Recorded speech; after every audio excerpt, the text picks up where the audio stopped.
Hello friends, स्वागत है आप सभी का सी बिबिकल आर्ट्स क्लास में। दोस्तों, आज के इस वीडियो में भूगोल विषय में जो विश्व का मानचित्र पूछा जाता है 5 नंबर का, 1000% की गारंटी लेते हैं कि आपका 5 नंबर इस वीडियो में फिक्स हो जाएगा। जो क्वेश्चन आपको तैयार करवाने वाले हैं, अगर आप उसे तैयार कर लेते हैं तो 5 नंबर आपका पक्का हो जाएगा। जो आपका भूगोल विषय में मानचित्र आता है, ये 10 नंबर का मानचित्र पूछा जाता है और ये 10 में से विश्व का 5 नंबर का और भारत का 5 नंबर का पूछा जाता है। कुल मिला के 10 नंबर का मानचित्र पूछा जाता है। बहुत ही मोस्ट इम्पॉर्टेंट होता है ये नंबर।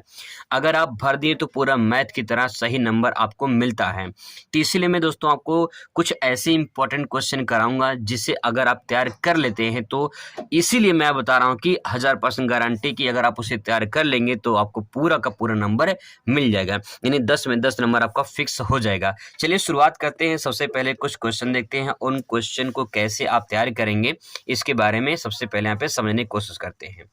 यहाँ पे दोस्तों देखिए, कुछ क्वेश्चन मैंने यहाँ पे सेलेक्ट किए हैं। सबसे पहले यहाँ पे क्वेश्चन को ध्यान से देखेंगे और यहाँ पे देखिए क्वेश्चन सबसे पहले उठाते हैं। पहला क्वेश्चन अभ्यास नंबर 1 में, वाणिज्यिक पशुपालन का एक प्रमुख क्षेत्र। अगर आपसे सवाल पूछता है कि वाणिज्यिक पशुपालन का एक प्रमुख क्षेत्र बताइए तो आंसर उसका न्यूजीलैंड होगा। अब देखिए इसका जो है मानचित्र मैंने यहाँ पे बनाया है तो आपको आसानी से समझ में आ जाएगा। यहाँ पे देखिए न्यूजीलैंड, ठीक है, यहाँ पे जो है न्यूजीलैंड है। ऑस्ट्रेलिया महाद्वीप है, ऑस्ट्रेलिया महाद्वीप के जस्ट नीचे यहाँ पे न्यूजीलैंड है। आपको मानचित्र मिलेगा, बस आपको मानचित्र में भरना होगा। लोकेशन देख लीजिए कहाँ पे न्यूजीलैंड है। तो अगर आपसे सवाल पूछता है कि वाणिज्यिक पशुपालन का एक प्रमुख क्षेत्र बताइए, इसका आंसर होगा न्यूजीलैंड।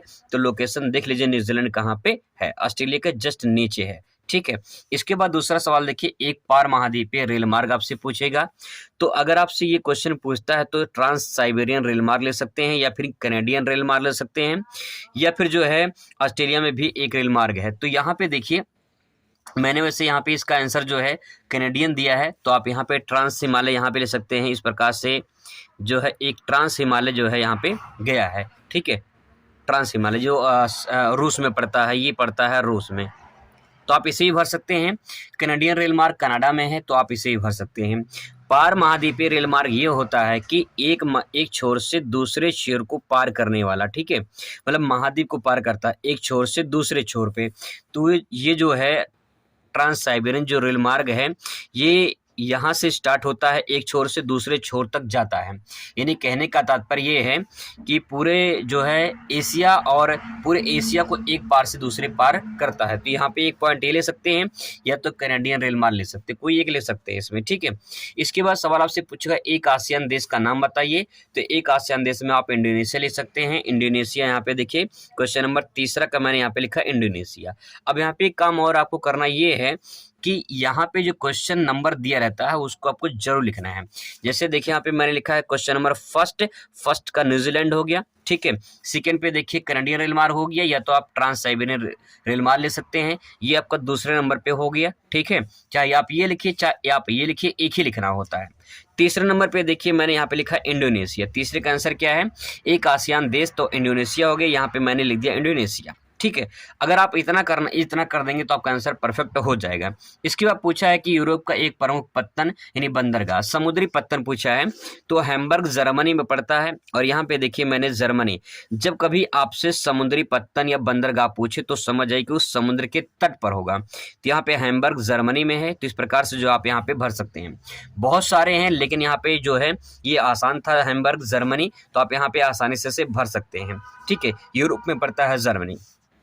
इसके बाद दोस्तों यहाँ पे 5वां क्वेश्चन है, चीन का प्रमुख कोयला उत्पादक क्षेत्र, तो शांसी क्षेत्र है। यहाँ पे देखिए क्वेश्चन नंबर 5वां लिखेंगे, ठीक है। इसके बाद यहाँ पे एक सिंबल बना देंगे और यहाँ पे लिखेंगे शांसी क्षेत्र, तो जो है ये आपका परफेक्ट हो जाएगा।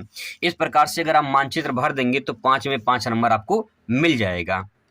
दोस्तों कुछ अभ्यास क्वेश्चन है उसको आप जरूर तैयार कर लीजिए। मैं जिसको करवा रहा हूँ वो अभ्यास क्वेश्चन नंबर 2 यहाँ पे देख लीजिए, पहला मैंने करवा दिया है। अब यहाँ पे 2 देखिए, विश्व में गन्ने का सबसे बड़ा उत्पादक राज्य, ये मोस्ट इम्पॉर्टेंट है, इसको हाईलाइट कर लीजिए, ये मोस्ट इम्पॉर्टेंट है, ठीक है, बार बार रिपीट हुआ है। अब यहाँ पे देखिए विश्व में गन्ने का सबसे बड़ा उत्पादक देश ब्राजील हो गया। तो आपको पता होना चाहिए ब्राज़ील कहाँ पे है, बस इतना प्रैक्टिस कर लेंगे। यहाँ पे क्वेश्चन नंबर फर्स्ट है तो फर्स्ट यहाँ पे लिख देंगे और उसके बाद यहाँ पे ब्राज़ील मैंने यहाँ पे लिख दिया है। अगर आप बाहर लिख रहेंगे तो एरो बना देंगे ताकि पता चले जो है आपने यहाँ पे लिखा है, ठीक है। तो इस प्रकार से ब्राज़ील जो है दक्षिणी अमेरिका में पड़ता है। तो यहाँ पे पहले का आंसर क्या हो जाएगा, विश्व में गन्ने का सबसे बड़ा उत्पादक राज्य क्या हो जाएगा, ब्राज़ील हो जाएगा, ठीक है। अगला क्वेश्चन है आदिकालीन निर्वाह कृषि का एक प्रमुख क्षेत्र। तो आदिकालीन निर्वाह कृषि का मतलब ये होता है, आदि मतलब प्राचीन, कालीन मतलब समय, निर्वाह मतलब अपने जीवन के लिए कृषि। जो प्राचीन समय में अपने जीवन यापन के लिए कृषि करते हैं उसका एक प्रमुख क्षेत्र बताना है। तो यहाँ पे इंडोनेशिया हो जाएगा और इंडोनेशिया यहाँ पे देखिए, इंडोनेशिया यहाँ पे है, ठीक है। ये जो है दोनों ये जो दिख रहे छोटे छोटे द्वीप, ये इंडोनेशिया है, ठीक है। तो इस प्रकार से यहाँ पे ले देंगे क्वेश्चन नंबर दूसरा और यहाँ पे ले देंगे इंडोनेशिया, तो आपका परफेक्ट पूरा सही हो जाएगा। क्वेश्चन नंबर तीसरा देखिए, जापान में लोहा इस्पात उद्योग का एक प्रमुख क्षेत्र। तो जापान में लोहा इस्पात का एक प्रमुख उद्योग क्षेत्र यहाँ पे होन्शु है। तो होन्शु क्या है, एक द्वीप है और यहाँ पे देखिए जापान इस प्रकार से आपको दिखाई देगा और यहीं पे अगर आप लिख देंगे तो आपका सही माना जाएगा। एग्जैक्ट जो है कोई लोकेशन सही दर्शा नहीं सकता है जल्दी, इसीलिए जो है आप यहाँ पे लिख देंगे, ये छोटे छोटे द्वीप दिखाई देंगे दो और यहाँ पे जो है आप लिख देंगे होन्शु प्रदेश और यहाँ पे क्वेश्चन नंबर तीसरा ले देंगे तो आपको पूरी तरह से सही हो जाएगा, ठीक है। इस प्रकार से आपको मानचित्र भरना है। अगला है कि यूरोप का एक प्रमुख पत्तन पूछा है। यहाँ पे यूरोप का एक प्रमुख पत्तन, यूरोप का एक पत्तन जरूर पूछता है, इसको आप जरूर तैयार करें, ठीक है। लंदन देख लीजिए, तो यहाँ पे देखिए ये आपको दिखाई देगा, यहाँ पे इस प्रकार से ये है ग्रेट ब्रिटेन या इंग्लैंड, इंग्लैंड की राजधानी लंदन, ठीक है। तो यहाँ पे चौथा क्वेश्चन हो जाएगा और इसकी जो है आंसर हो जाएगी लंदन। इस प्रकार से आपको भर देना है। अगला है इंडोनेशिया का एक प्रमुख मेगा सिटी भरना है। मेगा सिटी, यहाँ पे जो भी मेगा सिटी पूछे किसी भी देश का तो समझ जाए उसकी राजधानी होगी। तो यहाँ पे जो है जकार्ता, इंडोनेशिया की राजधानी है जकार्ता, आप यहाँ पे भर देंगे, ठीक है। इस प्रकार से जो है आपको आंसर भरना है और अगर आप इस प्रकार से प्रैक्टिस करेंगे, अभ्यास करेंगे, भरेंगे मानचित्र तो आपको पूरा नंबर मिलेगा। अभी मैंने अभ्यास नंबर 2 यहाँ पे प्रैक्टिस करवाया है, अभी 2-4 मैं और करवा दूंगा, ठीक है। 4 अभ्यास और करवा देंगे, बस आप अगर उतना तैयार कर लेते हैं तो उसमें से 10 नंबर जो है आपका फिक्स हो जाएगा। मिलते हैं नेक्स्ट वीडियो में, थैंक्स फॉर वॉचिंग।